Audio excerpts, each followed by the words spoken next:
Thank you, my friends, for taking the precious, beautiful time to check out this first episode of Pagan Roots podcast. The podcast where we talk about things that people don't want to, or maybe they're too scared, or maybe that's what we're going to figure out. Either way, this first wonderful episode, I am with my partner in crime who will be here each and every episode, Ashton Patterson. We had a great conversation about the current state of the financial markets. We also spoke about how world politics are playing into that, or maybe they're not. That is an argument that we have. And I try very hard to grab Ashton's ankles and drag him into conspiracies, and he shoots down to every single one of them with finesse. So if you want to check out Ashton's financial thoughts other than this video, you can go to buildingthatwealth.com or check out Bottom Line, which is on YouTube. He also has a gaming channel that he is getting off the ground that is coming out great. If you're interested in Red Dead Redemption 2, that is current playthrough, you can check that out on Final Boss Gaming. As well as his podcast, there's also a clothing brand that is somewhat associated in an unknown way to be disclosed. That is Blood Right Clothing. Check that out on Instagram. That's the only link we have for it at this point. There is a Pagan Roots shirt there with a graphic. Go over there, check it out. If it sucks, tell us it sucks. Get your shit together. If you like it, let us know and we'll hop on that. So here we go. First episode, Pagan Root Podcast, Ashton Patterson, David Slaughter. Enjoy. All right. Ashton. Jordan. Got Jim Beam. I got a monster. They don't sponsor us. We're just like the Nobody sponsors us. We're doing this for free, for fun, as a hobby. For Frito. All right. So here's the idea. We've talked about podcasts, trying to do one and figure out what we want to do. We've also been talking a lot lately about how like a lot of people feel uncomfortable talking about certain things. Like outside of like talking about podcasts, but just us talking, you know, like whatever it may be. Kind of like between medias, like you got the news and you can't say a lot on that because it's and the radio because it's governed, and then like YouTube and Twitch and all this new types of media, there's more freedom because it's not governed, but there's still, I think, boundaries from when you talk to somebody you don't know necessarily, and then you just are wide open about anything. Some people are wide open or could be wide open, but some people aren't. Some people such just as religion and anything like that, religion or like the crazy, like even just ways that just have to be within religion or politics, but just the way that people like view the world, even business. People, yeah, like finances. There's a lot of things that people just don't want to talk about. I always describe like finances and things of that subject matter as like intimate topics. Like you only talk about those things when you're like really either really close to that person, or if you're a professional in that type of industry. Or but even like you have like a YouTube channel and you're talking about finances. Some of the stuff that you talk about on there, other people wouldn't feel comfortable talking about at all. It's weird because I do talk about finances and I have my own viewpoint, my own perspective on how you should manage your perspectives and how markets operate. I was reading an article today and I went into the comments section. People are talking about just the stock market, and it's getting really political between like the previous administration, the current administration. And I don't know, I don't see it as political driven, but some people do. Like if the House is controlled by Democrats, the market's gonna shift one way. If it's ran by the Republicans, It's gonna shift another way. So I don't buy into that really. I just think that's more of an unexperienced kind of, but it's my experience was talking about stuff like that. You've run into people that, you know, they just have different views, I guess. Yeah, but the whole idea for the podcast would be, it's a name we already have for something else, but to call it Pagan Roots. And the whole idea is the word pagan or paganism, like isn't, like a lot of people really don't understand like what that really genuinely means. There's most people consider paganism like neo-paganism, which that's all about like spirits and gods and all kinds of craziness. But really, in a historical context, like the pagans were people that just were outside the norm of everything else. There's like your Abrahamic religions, so there's Christianity, Judaism, Muslim, and then like you have those main religions, those main political circles, and then the people that were the pagans were essentially the people that were like, you fucking do whatever you want to do. We're going to go in the woods, and we're going to eat these mushrooms, and we're going to do whatever. We're just going to do us, Like, we're not going to buy into your religion. We're not going to buy into your politics. We're not really going to buy into anything that you're doing. So a pagan is someone who, in a historical sense, from my understanding, who's just like, fuck you guys. Yeah, it's good, isn't it?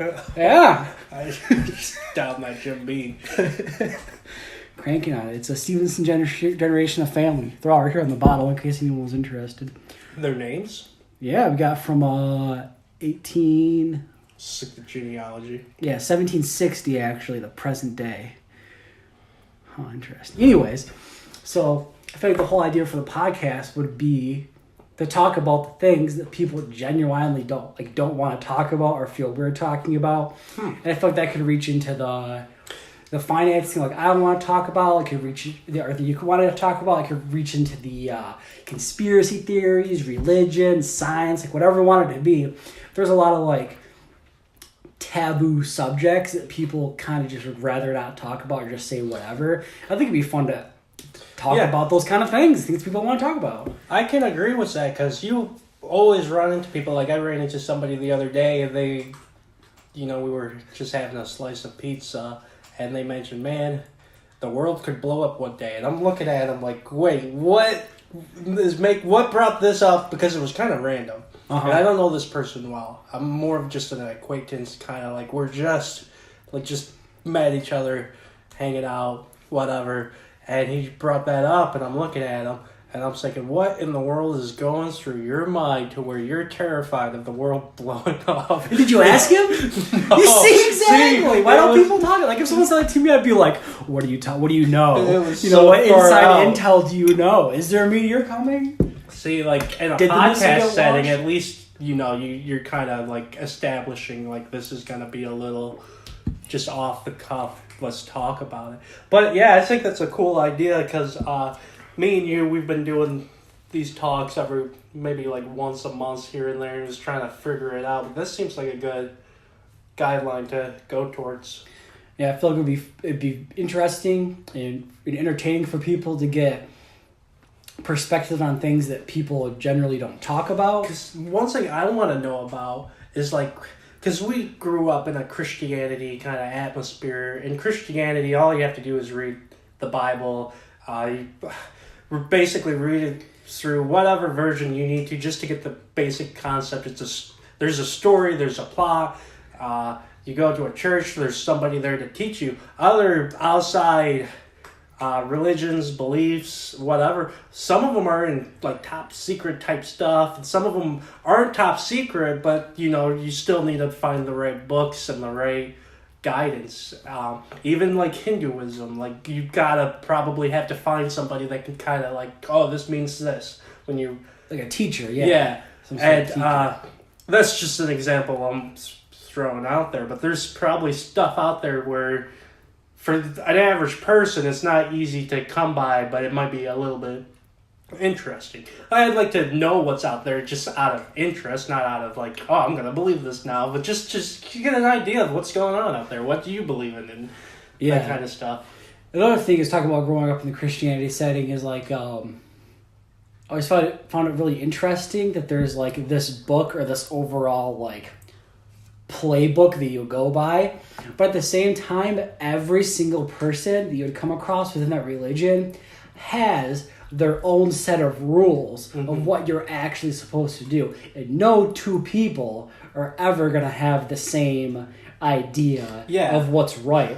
So, like, I feel like that carries over into, like, all other topics and all other ideas, not just religion, but pretty much all concepts that people have. Every person has their own little nuanced perspective. It's and probably just like talk that was about like That's another example. Freemasonry chapters, they're scattered abroad all across the land in England, even in the Muslim countries. There's a form of a Freemasonry type fraternity groups, and I bet you've got your big ones like the Scotland Yard, and you've got some probably like in New York and Detroit. There's a big one, and where those ones are the like really big guys, and they're going places, and then you got these small hunkadary, yeah, like I don't know what you call them, just like in the middle of the country, a Freemason lodge, and I'm sure that's just some guys getting together, having a few beers. They're not trying to take over the world out in the middle of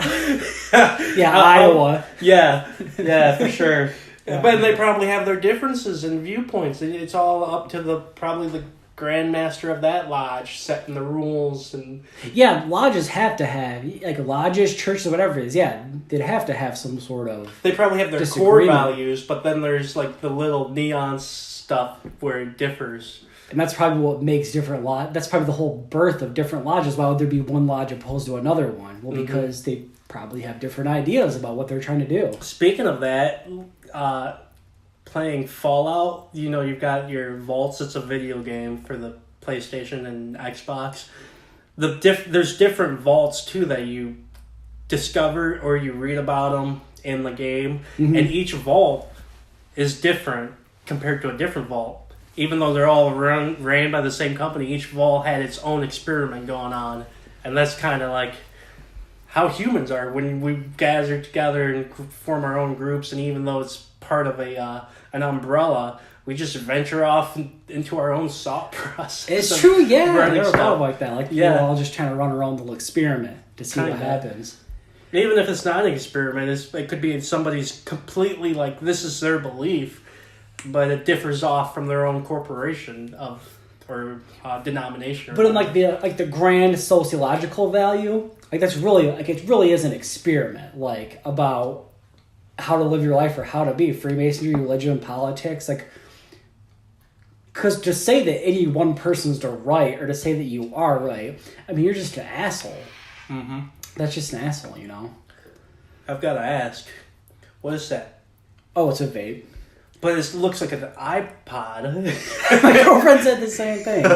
Yeah, I know, just this new vape they have. It's kind of cool. It is cool. It's green and black, and it's a rectangle. A Soaring Air, it's called. Wow. That's fancy. Yeah. I got one of those Juul pens. It sucks. So I was thinking about making a YouTube review just on that vaporizer to instruct people not to purchase it. The one that you normally bring over, the green one? Is it because it kind of leaks or gets kind of on the outside, the oil? No, because it has a proprietary charger. Oh. So this is just a mini USB. So an Android phone. You can plug that same cord and that charges it. Oh. That one took its own charger, and if you lost that, you would have to go buy their brand charger, and it was $15 almost. Oh. And the whole setup's only $30. It was just a money scam, yeah. Yeah. I checked it out and it wasn't. Yeah. That's the thing about products too, is just getting ripped off like that. I think there's too many products now. Too many anything. Of anything? Or just vape pens? I think vape's a prime example. But there's just too many. It's just kind of like the fidget spinners. Once somebody found this is a niche, all these other mom and pop shops started getting fidget spinners out on display and oversaturated the market, and now it's not a big thing anymore. But I mean, in the ad, a fidget. It's just how the market goes. A fidget spinner spins. Yeah. And if it spins, then it's a fidget spinner. Mm-hmm. The qualifications for that's extremely low. So, but some think of vape or any products, I feel like there's too many in a way where it almost ropes you into buying just a bunch of them to figure out what you don't even want to buy. And in turn, you end up supporting bad products just because there are so many. There's no way to figure out what you want. So, to get back on topic. Yeah, we will. Left turn there. Hey, I'm going to cough for a second. Get it. My apologies. So I got a question. So right now we're doing the podcast, and so far it's been me and you.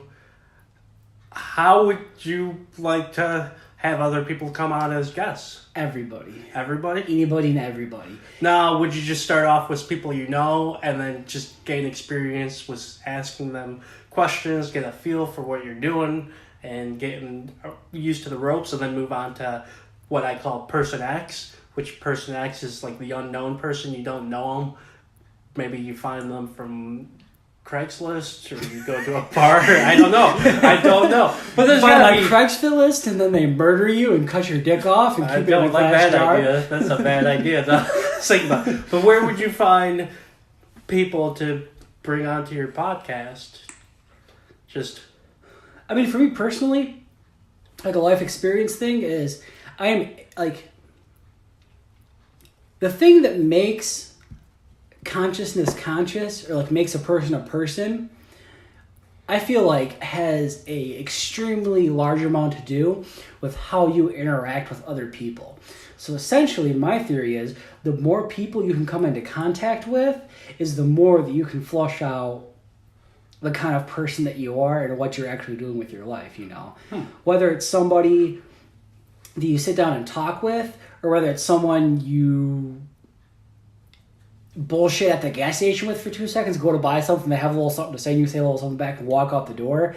Like, I think those interactions are impactful, more impactful than people realize on I agree. Your perception, how you view people, how you view the world, how open you are to things, how closed you are to things. Like, for me personally, I enjoy having the small interactions with just like someone behind the counter type thing, or behind the bar, whatever. But when it comes to like, at the same time, I also feel like I need to be comfortable enough before we like go hang out. That kind of thing, you know? Like friendship, I guess. I keep my friends limited to that extent. But to do a podcast like with somebody is like because you got people doing it and they kind of seem professional or well known, and they're in an industry where they're always meeting people of interest, I guess, is how I would put it. And it just makes me wonder, okay, how do I find somebody of interest? And I mean, it can't be hard. I don't want to sound like antisocial, but it's like, you know, you see the same people every day kind of thing, you know? I think it would start with talking with people you want to talk to. Like me and you, we obviously enjoy talking about things. That's why we're doing this. And like, kind of like last week, like me, you, and your brother got on the crazy conspiracy theory podcast. Oh yeah, that's right. And then he rings up our friend Cody, who I haven't talked to in years. We ring him up, and we get into this big old multi-hour conversation about conspiracy theories, you know. And I feel like that was a perfect opportunity to hit record. And you think? I mean, we could always contact Cody. That's what I'm saying. Yeah, anybody. Just have Cody come over next week. So my second question was, like, I'm down to do this, like, at least maybe, like, once a week. Like, whatever day. Yeah. If it's, like, easier to do on a Wednesday. Because my schedule's freeing up now. Like, right now, my plan is to do, like, 1 day podcast, maybe another day on the YouTube thing, and it's 2 days right there doing 2 different things, just filling up time, I guess. So. Yeah, I hear you. But I mean, to start with, I want to talk with people who aren't afraid to talk. I want to talk with people who are ready to answer questions and ready to state how they feel about things. That you don't have to like pull things out of them. Like someone who is like really thought enough about it, thought enough to themselves about how they think about the world and how they view things, to a point where they have an interesting perspective that can be improved. It can be an improvement or a detriment to the way that any given person thinks, just getting information out there. Interesting is like, I think everybody needs like that person that has their like established views that you just keep going to just get their viewpoint on. Like my grandfather, like I remember all the time just talk to him about anything and everything, from religion to politics to conspiracy theories. He had his own views. He was open to listen to yours, and then he'd give you what he knew. And some of the stuff he told me were from like the 70s, and they kind of just blew my mind because they were just conspiracies I never heard of, but he just held on to. For example, one thing that he always told me, and he told my older brother, he may have told my other cousins, I'm not sure, but his big thing was, there's going to come a day where you're going to travel state lines and you can't cross state lines unless you show them your ID. He's believed that for a long time, before 9/11.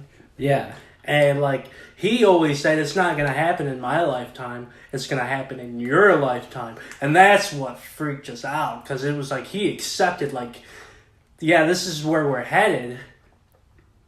He could see we're headed in this direction as a country. Mm-hmm. He also didn't like that the borders were weak. He didn't like a lot of things that were going on, and I just always thought, okay, this is one guy, one view, but there's probably, how many people are out there like that believe what he believes, where maybe the borders are going to shut down, and if they did shut down, what would those people do? Because they were already expecting it. It's a line that's been crossed, a line that they've got established already. For if the government does this, I'm pissed because I've been waiting for this, like that kind of thing. But I don't know. It's just weird because I don't really know if that's actually going to happen. I don't know if somebody in office will have like this idea of like, we need to shut down state lines so people can't travel freely. I mean, it's in our Constitution to travel freely. We're established in our economy to be able to move from state to state. Right. But then also, how many people are there that disagree with that, or kind of agree with it, or not a little bit, or have an interesting thing to say about it, that you've never talked to? Mm-hmm. And it could be extremely valuable to the way you view things. You may not agree with that person, but they might bring up a point that it's like, kind of like, say from the religious aspect. So you're talking to your grandpa about the Bible and whatnot and his study of it. But imagine if at that time a Satanist walked up to you and was like, there are some problems with the Bible. You'd be like, no, you're wrong because you're a Satanist and you don't believe what I believe. When in fact he could bring up completely valid points that have nothing to do with Satanism, but are just criticisms or thoughts about the Bible that are completely legitimate, you know? Right. People tend to write those kind of people off just because they're in a different area, a different camp, and they're just ready to disagree. They don't want to listen. They don't want to hear what they have to say. They just want to, have the response of, what you're saying I don't agree with, and that's wrong, and I don't care what you have to say.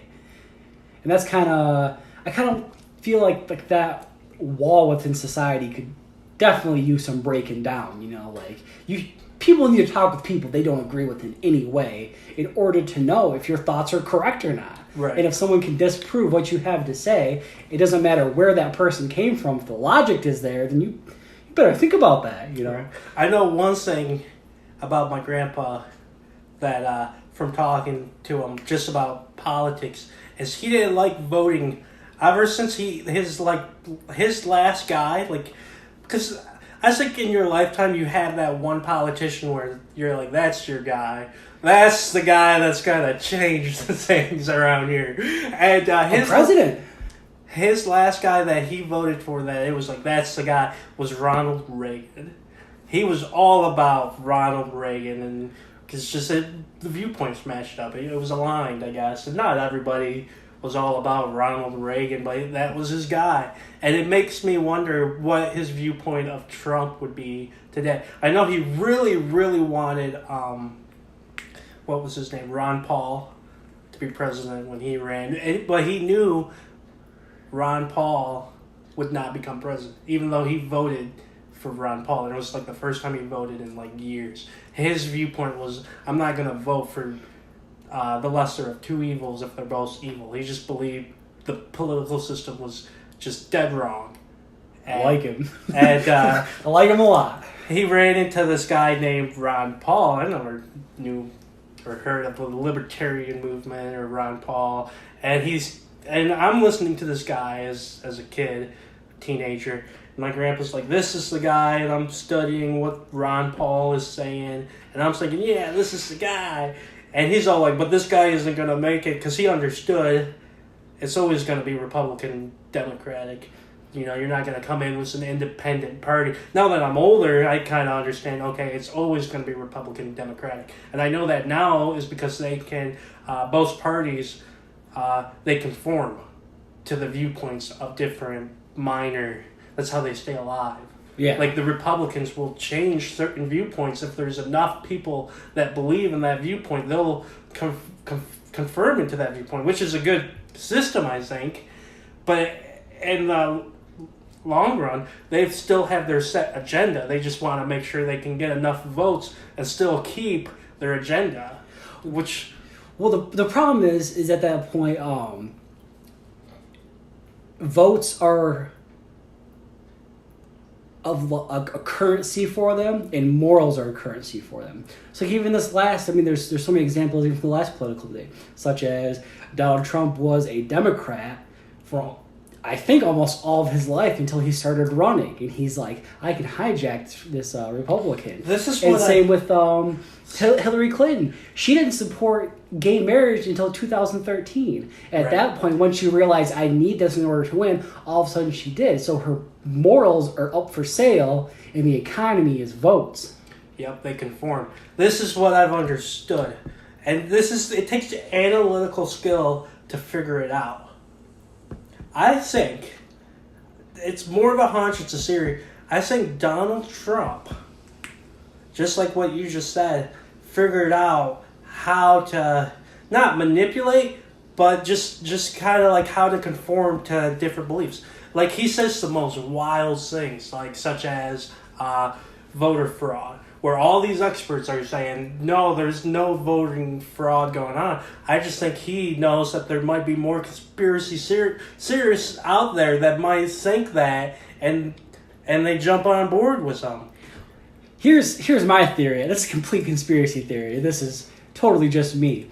But the way that I think it works is that people that vote don't do anything. The people that don't vote are the ones that are actually making the decisions. In the way that more people don't vote than do. So if on a computer you can take those names that didn't vote and say that they did and put that under a certain class, but then having it being shrouded by the fact that there isn't supposed to be any way that you can log who anyone voted for. So I think people that don't vote, I think they're taking those people and voting for them. And if people vote, you can't do that because then your vote's already logged and the computer has already voted. But if you don't vote, then you can change that to R. Do you know of a way to check if someone has voted or not? I think it's... Is there a way to do that? Because I've never heard I think it becomes public information. Is it though? Like, can you look online and find yourself? And I think afterwards. Ashton Patterson did vote. You can look that up? I think so. Really? Mm-hmm. It's got to be transparent. I mean, you got to know, like... I don't think it is, though. Because the whole philosophy is once that ballot goes in the box, it is 100% anonymous. You know what we got to do So it either now? have to be anonymous or it have to not be anonymous. We're going to have to find a guy that knows a lot about politics and get him on this podcast and ask him some questions. not even politics, but I think like voting, like the actual nuts and bolts. Like you submit your ballot, then where does it go? Who counts it? And after that person counts it, who do they send their information to? And once that person gets their information, how do they verify it? I think there's a, I don't want to say watchdog group, but there's like an agency of just regular people that come in and they count the votes. There's people already in the, like you know how you go to the voting stations and there's people with the books and they're elderly and then there might be one young person. It's those people. They're counting it. But then they hand it off to, I would say, municipalities. Goes to like the state. And they take it and they probably count it and confirm it from their end. So it's just got to be a check and balance between... I mean, the best way of learning is to volunteer for one of those voting stations. Spend the whole Saturday. You're going to learn The whole system. Or you're going to learn what they want you to know. yeah. You're trying not to go going to get they don't want trying to sneak into rooms and shit like that. And then you get busted for voter fraud. Yeah, go to That's prison. how they play it. Yeah, that's how they play it. Ooh. I don't know. I'm talking a little crazy. But anyways, so you want to talk about, or we were talking about earlier about the current financial situation. Oh, what's and going on what right you're now? planning on doing, because I was a little surprised when you said it. Why is that? Well, let's give them some background. Well, I essentially got a text from you. It was kind of funny because I called lawns and it's getting towards winter and nothing was growing. And I said, I'm already done working. Grass ain't growing. You said, nothing's growing. Or you said, no market. Nothing's growing in any market. Yeah, nothing's going up in any market right now. And then after that, I said, like really, whatever? Really? You're talking about how it's about to be a bear market. Oh, did it catch you off guard? Like you didn't know this was going on? Well, it caught me off guard that it made such a difference that you just a few weeks ago. That you're ready to you're ready to pull everything out, mm-hmm. and I guess what do a reset, get all of your money back, figure out what you have, and then go from there. Right. I was surprised you're ready to do that because I kind of took the stock market as like a game. Like sometimes it's rough and you got to pull through it and keep your money in. Even though it looks like a loss, you got to hang in there and then it bounces back. So the fact that you're ready to just pull everything out kind of surprised me. What's going on right now is, within the last, let's go back a month from now because it's October 26th. So September 26th, even in September of 26th, the market, it was getting to the point where nobody really knows what's going to happen. And the month of October in the stock market is always kind of just an offsetting period. Hang on, I'm bringing up a chart. Why do you think that happens? Do you think, Yeah, see that chart? Is that the NASDAQ that I just pulled up? Yeah, is this just NASDAQ general information? Yes, so that's a whole market. And the NASDAQ is I have a little problem reading that. What is the time frame there? Okay, this is just 1 month. This is 1 month. And that's and how much of a drop? Just glancing at average. What is the average point drop of that? In the past month? It doesn't give on this app that I have. It doesn't give me the It gives me the today's drop, which today was 2%. But overall, it's over 10%. But I mean, looking at that, because the points are on the right. Yes. Right. It's so about at the beginning of the month, it's about a 500, 600 point drop in the past month. Which is the worst situation, the worst drop in the U.S. history in a single day. In recent years was 1987. Black Tuesday, yeah, where it just dropped like 20%. This is only 10%. It's not, or this might not even be. I think today it just everything has crossed over. That's the NASDAQ, which is very technologically based. A lot of tech companies are part of the NASDAQ. So that's like your Twitter, Amazon, Google. Well, they all had their earnings reports today.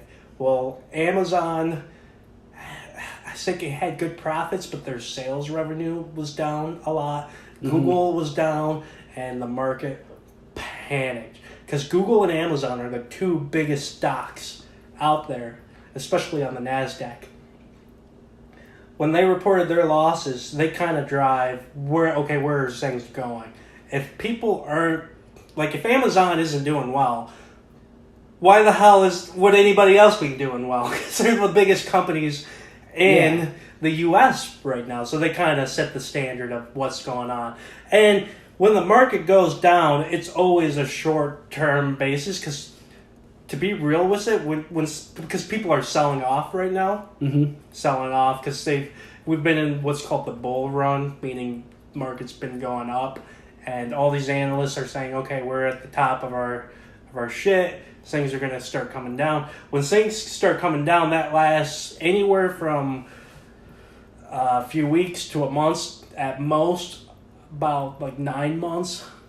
And the reason why it doesn't go longer is because there's only so much you can sell, because you can't keep selling for 10 years, because if you keep selling for 10 years, there's nothing left to sell. You get what I'm saying? Yeah. So it's always going to be short term, a bear market. And that's what we're headed into, I believe. Right now we're in the correction, which is a drawback. So all the markets are down about 10%, and that's what defines a corrective period. Okay, we've hit the bubble. Now we're coming down. We're getting back to reality. Like, this shit doesn't last forever. What comes up is coming down. And I'm pulling out around November 5th only because I've got one stock that I have, and their earnings reports comes out in November. And I believe it's going to do well, but it's still the risk it might not do well. And I'm not just going to sit there and watch my money just dissipate completely. I'm going to pull it out, and I'm not going to... It's like the money that I've got in it is money I don't need right now for anything. Like, it's money I can use to invest. It's just a bad time right now, especially right now because you got the trade war going on.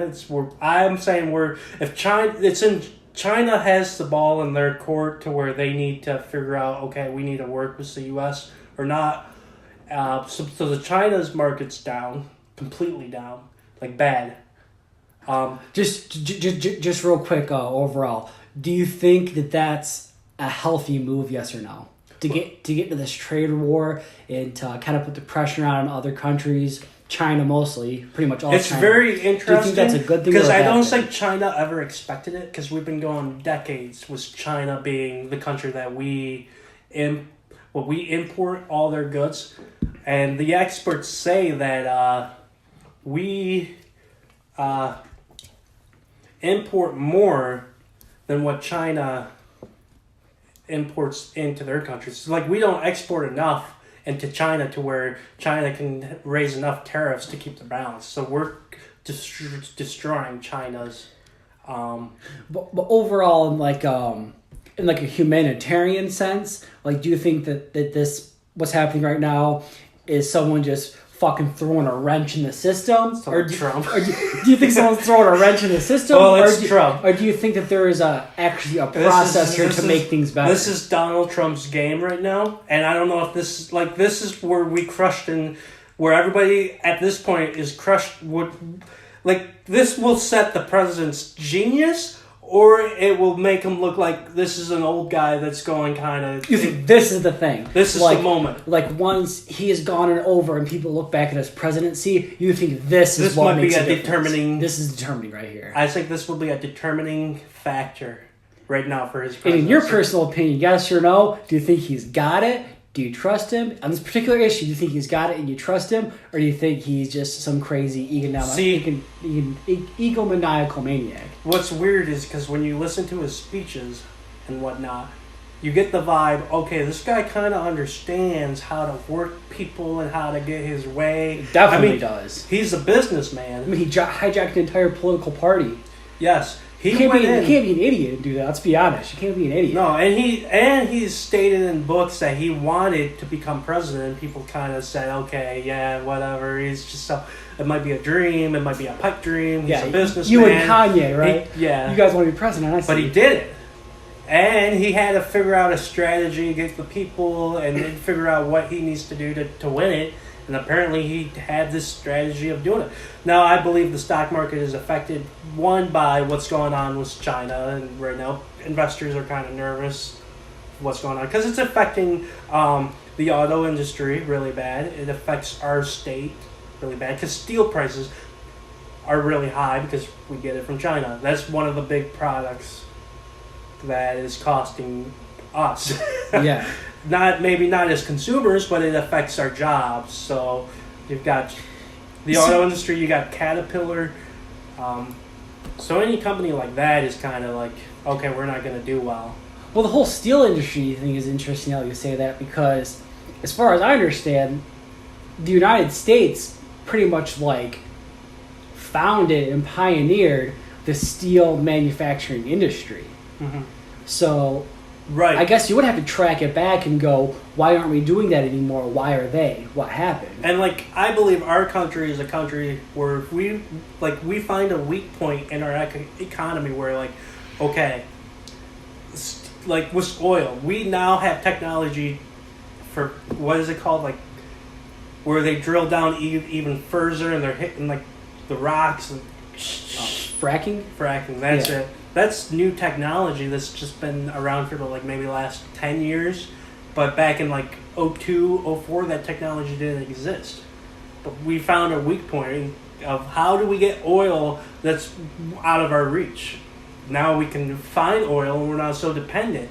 We actually produce more oil for our own country than what we import in. Well, the whole fracking conversation is really interesting to me because I don't think there's any real argument that it doesn't do harm to the ecosystem. It obviously does. But, because, I mean, as humans, we haven't mastered that whole being able to produce something without waste and impact on the environment.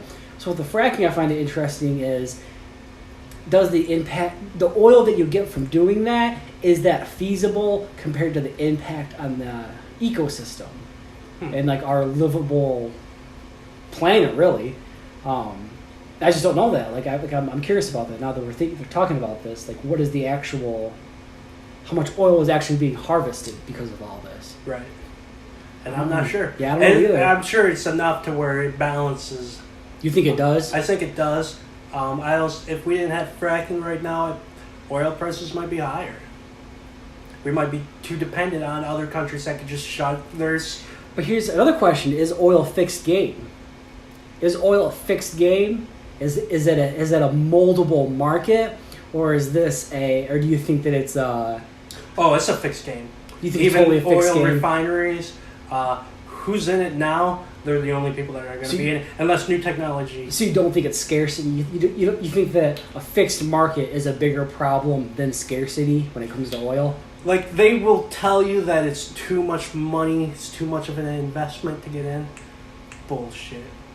You got guys in 1903 don't even have fucking computers and they're figuring out how to dig into the ground and pull that oil up. You just have to find the location. Dude, that is a good point. You just have to find that location. I mean, it'll be pretty, like, primitive. It's dangerous. And, you know, there's OSHA and there's laws. But you gotta think about it. Like, there's guys in fucking 1800s, 1900s getting down and dirty and just digging, man. And they're just bringing out that, I'm calling it raw profit. Like, they're getting it out, putting it in barrels, shipping it off. Making money, making so much money, and then just closing it off to the public system for any other man to just come in. Which is the whole, all of the money in Texas. Mm-hmm. Like the Bushes, they gained their power, conspiracy theories aside, they gained their power through oil. Right. The oil industry. Right. So it totally makes sense that you would want to act like this is something that the average person can't do, when in fact it was just average people who did it and just kept their mouth shut. Right. So, interesting. Like oil, that's just all I'm saying right there, man. But I'm gonna bring it back for a minute, back to what this market's doing. Yeah. That's the whole point of this. So yeah, you got the trade war going on. So that kind of has been going on for a while. And right now, what I think was this thing, I don't know what's gonna happen. But I do know Trump is supposed to meet with China's president up in the G20 summit that's coming up. So probably around, I think it's December or January, they meet up again. So that's that. So whatever happens there will determine what's going on. And I think China wants out of this. They don't want a trade war. I don't think they do. I don't want a trade war. Nobody that's in this country, they don't want this trade war. But where the genius lies is because it's a really big situation. We're talking billions, trillions of dollars on the line here. Trump, either a genius or just crazy has decided, I found a weakness to pinpoint on China to make a better situation. So right now we're going through a struggle, and if he pulls this off to where it balances out trade, because right now we've been doing trade with China all these years, and it seems like things have worked out. But if it turns out, in fact, like, okay, we're in a bad situation, and if he fixes this and we go into like a golden age of like profitability, that would be wild.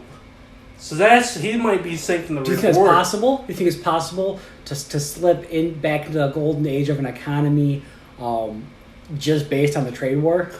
Or do you think there's a lot more? 100 years ago was the booming 20s, and maybe we're headed for the booming 20s again. I don't know. I hope so.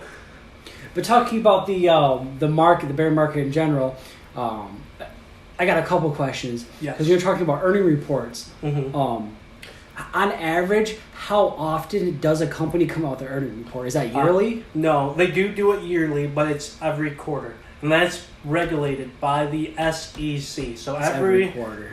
So like every 3 months, they've got to report. And what sucks about it is there's people on the inside the company, analysts, and they already know, okay, they're doing bad, they're doing good. Sometimes a company like Google will come out ahead of time and say, hey guys, it's not that great, it's a little bit lower than expectations, we're just warning you. Some of them are just they blindside you. Exactly, because that's what I was thinking. And of. it's because if they're every, say, 3 months, so you're kind of any investor in the past month, if any company doesn't make any unofficial report, if you invest in that company, say within the past month, that means that you're investing on out-of-date information, correct? Right. To an extent. So you're basing your information as an investor on previous performance.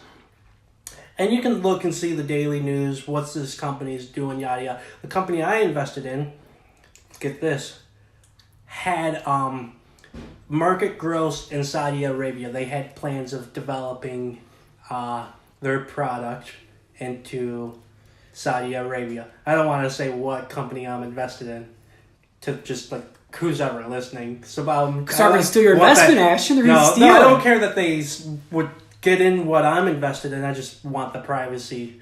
No, I feel you, yeah. And I feel you. But you can look up. There's a lot of companies right now, they're looking to invest in Saudi Arabia. Saudi Arabia is becoming more open as a Middle Eastern company for people to invest. Here, a lot of companies. To give a little aspect though, real quick, are you willing to say what sort of market this company is in, or is that giving away too much? No, technology. The technology department. Yeah. Okay, I see. And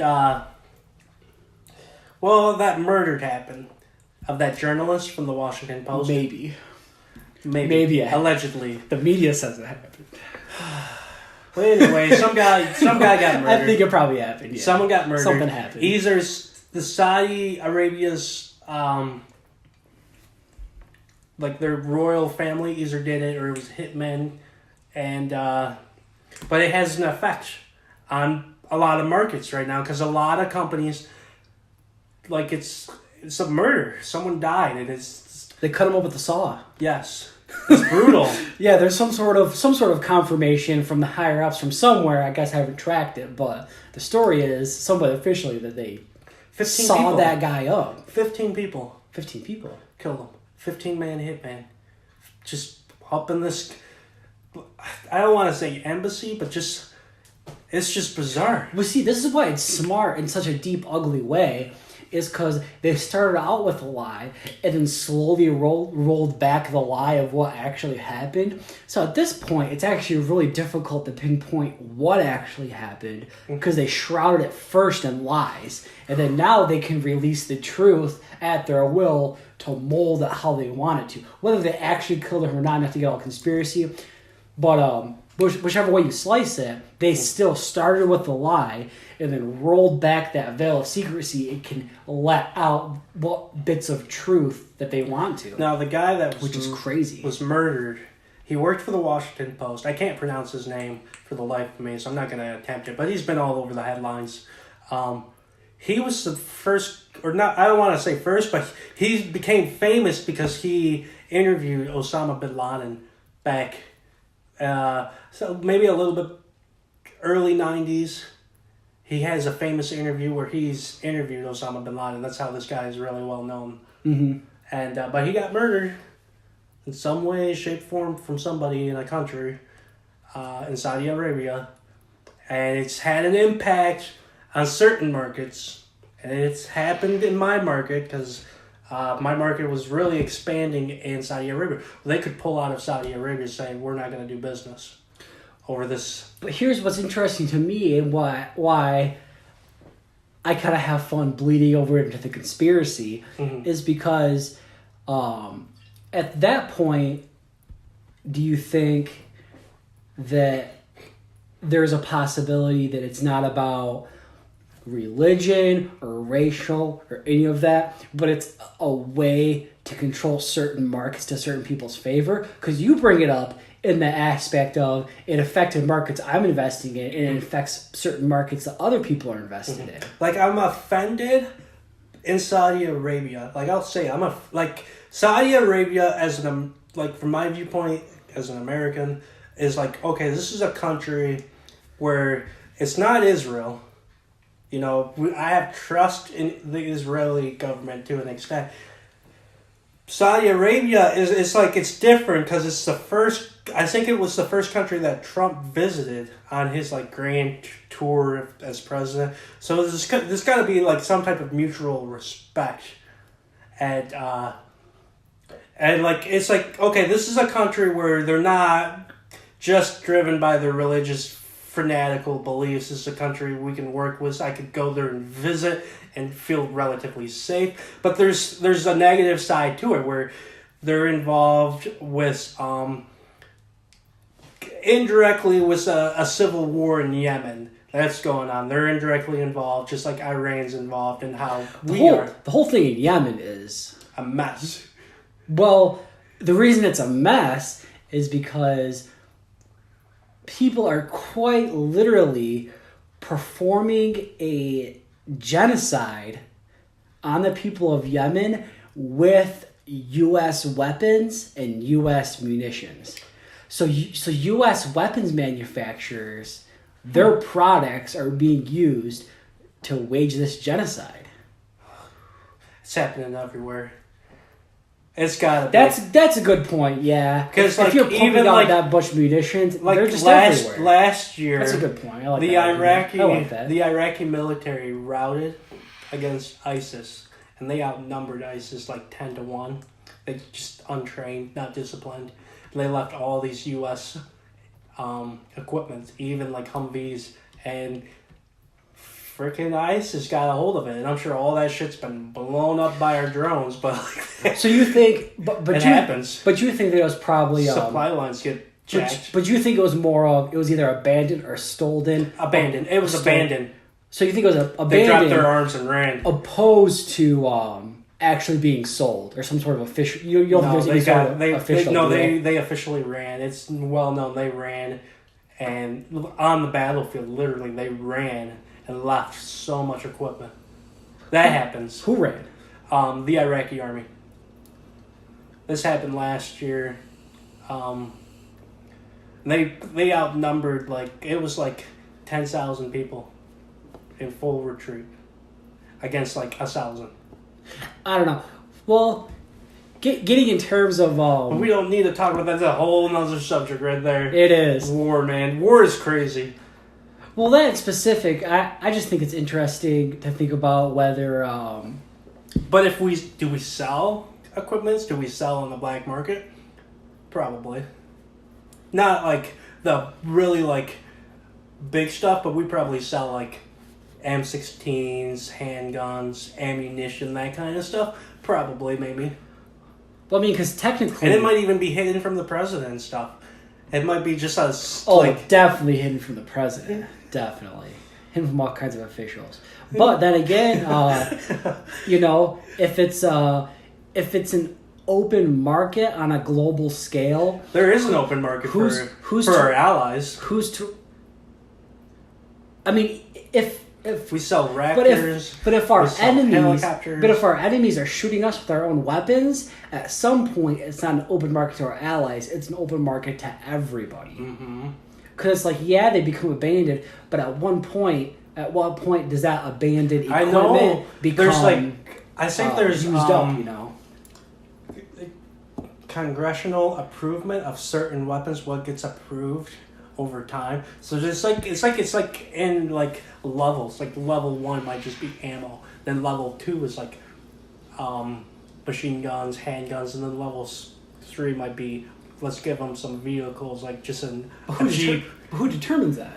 Congress. You think Bills? Congress does? Yeah. Just from reading articles, it's like, oh, Congress has approved for Africa to have this blah blah blah to help blah blah blah. Yeah. That kind of stuff, and then they can pull it back, or if it might be on a time frame too. It should be. Just not. I personally believe, like, okay, yeah, let's make some money, but let's keep it on a timeline too, just to. Well, the problem is let's make some money, but how much of that money goes to private contractors, right, and how much of that money is actually being generated to like our debt for a pure cause and going to the American economy. Right. So I think it's the former. I think most of it is probably private contractors, money going into a corporate pocket, opposed to going into the American economy. That's just what I think. To me, that makes the most sense. So yes. So, like, right now we got the trade war that's affecting the market. We've got Saudi Arabia's big news, too, because it does affect a lot of markets. A lot of markets want to get into Saudi Arabia. Even, like, companies like Twitter. I don't know if Twitter's blocked in Saudi Arabia, but, like, that's a market in there. Cars is going to be a big market for Saudi Arabia because they're making it illegal for... the girls to drive now, so they're going to need cars. Ford, GM, Chrysler. Mm-hmm. That's big industries for them to get in. It's a whole new market. A lot of growth can happen rapidly. So that affects it.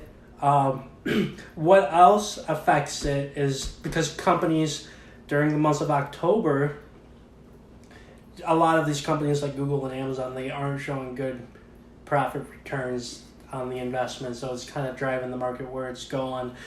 And it does suck though because it's going down. Like you always like when I'm more of like a bullish meaning like I want to buy and watch it go up. Mm-hmm. So it's going down, and I've got an exit strategy already. I've made some money in my stocks, but I've got a lot of money tied away in one industry, and their earning report comes out November 5th, and that's going to be my pull-up period. Oh, and the election does have an effect on it. I know I said earlier, politics is politics is involved in the market. It's not completely driven, but it is an election year in November. Like, every 2 and 4 years was like Congress and the Senate. That's what's going on now, and that kind of determines it. Because if the Democrats do get into the Senate or take control of that, it does create the government does control the economy in a sense. The federal government does for sure, and they've just raised interest rates, and they do that to kind of hold back on inflation. And that's why they raised it. And they didn't raise it a lot, and that doesn't scare me. What really scares me is what's going to happen in the trade war we're basically into. So right now, it's had, investors are getting worried, so they're pulling out. They want to get into other investments that are safer during a drawback. I mean, there's certain industries you can get into, kind of like the financial industry. When interest rates rise, you can get into mortgage companies because they're going to make more money based off their interest. A lot of people for the last 10 years have been really heavy into the tech sector because technology is new. It's a growth stock. So that's been growing, like Twitter, Facebook, Amazon, Netflix. So overall, technology as a whole has not seen a plateau yet. It's still on a 100% steady incline. No. It has been inclining for the last 10 years. Like Netflix, Netflix and Amazon back in like 90s were around like $8. Were they around back then? Mm-hmm. Like late What was 90s. What was Netflix doing in the 90s? They were just getting started with their DVDs, getting out. Oh, just mail order. Just mail or ordering, and they were, $9. Then they got on board with the streaming service, and it probably was up around $14-$20 today. Let's see, what is Amazon at right now? I'm not invested in Amazon because it's too late, but it's even right now it's $1,642 a share. So even though you're not invested in Amazon, do you still look at Amazon as an indicator for the rest of the market? Yes. You do? Yes. How many, just off the top of your head, how many companies would you say that you watch not because you invest in them, but because they're an indicator for the rest of the market? Like a rough number. How many companies would you say? I watch, I've got Amazon and Google for sure because they are the biggest companies. But the companies that I watch are in different industries too. Of course, I've got I look at the NASDAQ, the NYSE, which is the New York Stock Exchange, the Dow Jones. I don't have the S&P 500 on here. But like overall, off the top of your head, are there 10 indicator companies? Are there 20 indicator companies? Are there 100 indicator companies? Like within your own investment, how many companies would you say do you watch that you're not invested in just to see what the market's doing?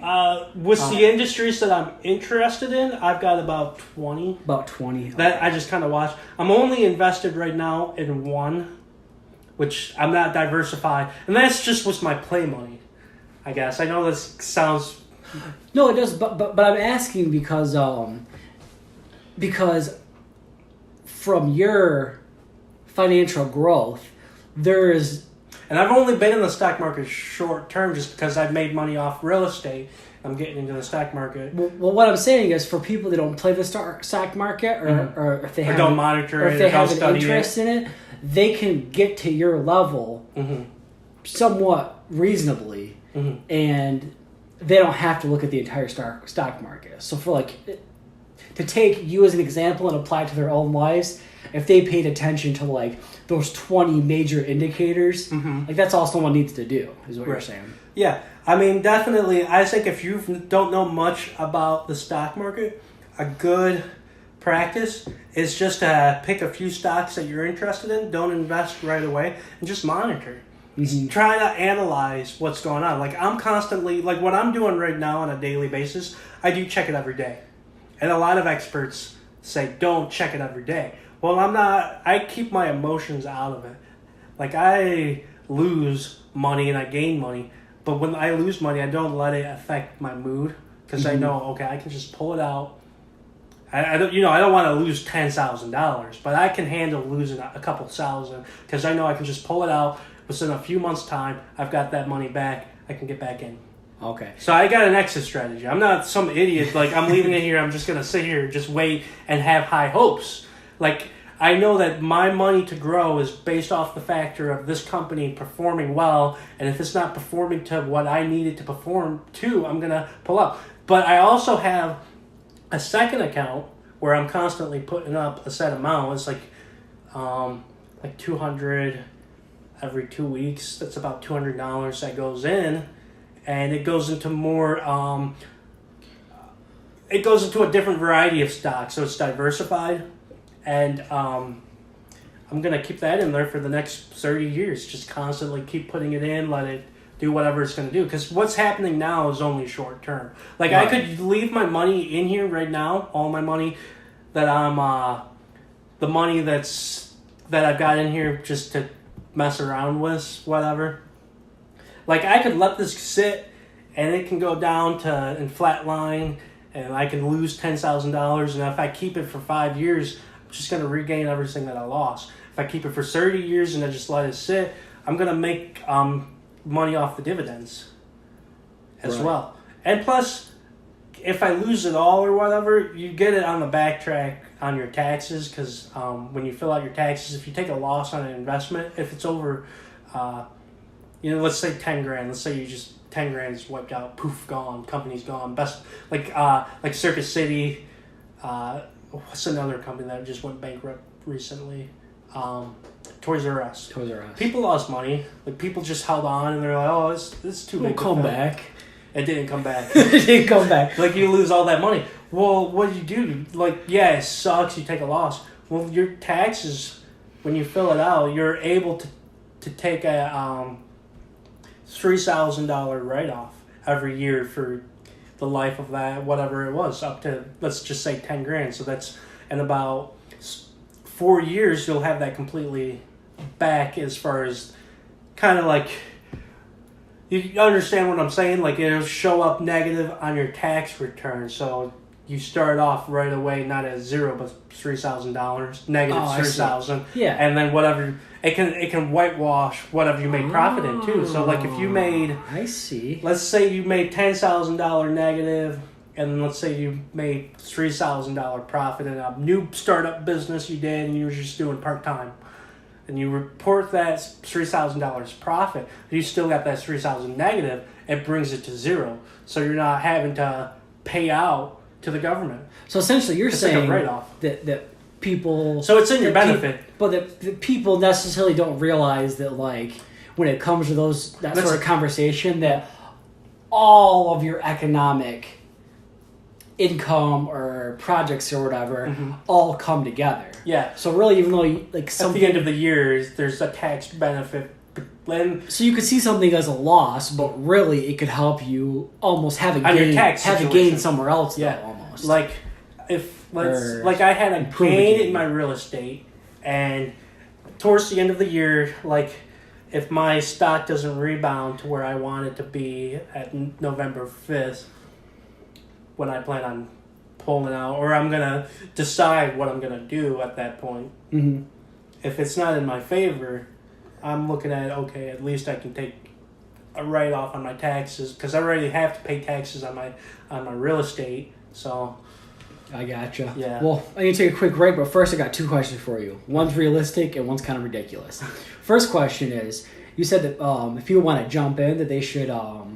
watch a specific company or market and see what it's doing. Mm-hmm. How long would you suggest watching these, or how long is your data set of information before you should actually start investing? Yes.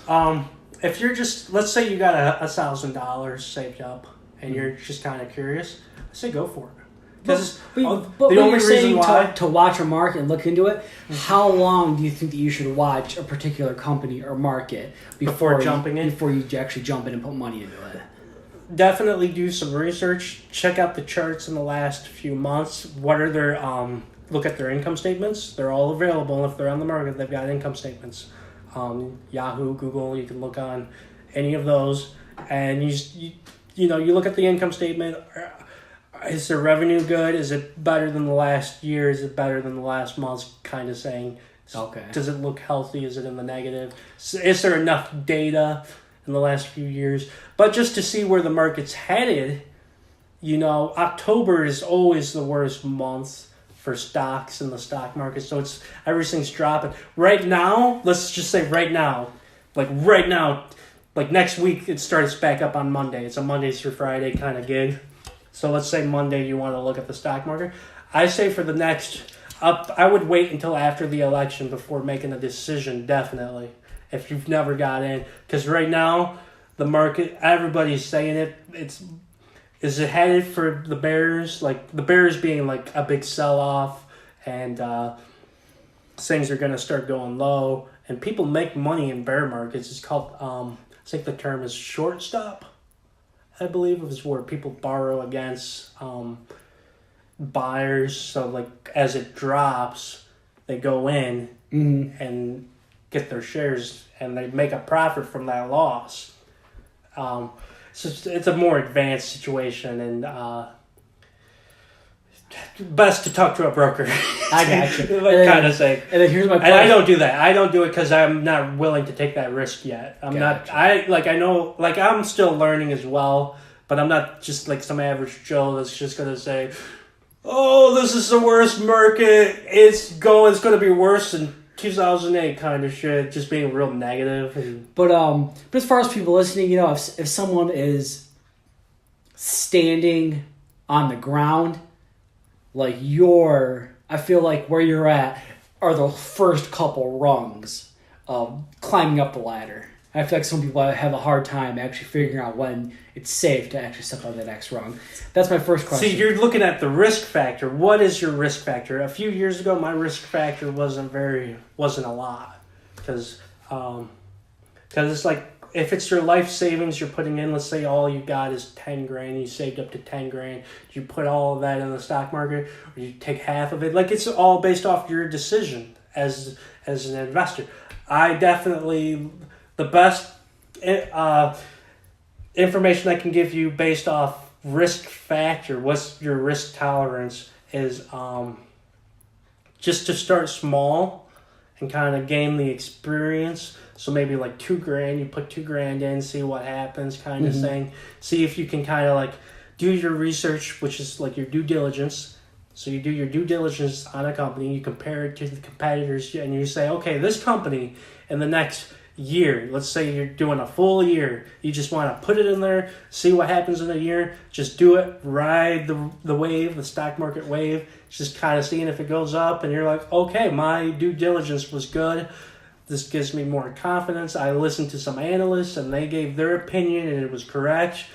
And so then you're becoming an investor. You're figuring it out what to do. Because it's not stuff you learn in school kind of thing. But that's the best way of doing it. And like with me, I've got a lot of money, let's say over $20,000 invested in just one stock, which is very aggressively risky. Like that's like, there's no risk tolerance there. I am at the full level of risk. I'm at it. And the reason why I can do it is because I've got the risk tolerance. I know I'm not gonna. It's not a company that's gonna go bankrupt tomorrow. So that makes sense. Why? And I can also make it off the dividends, which I did.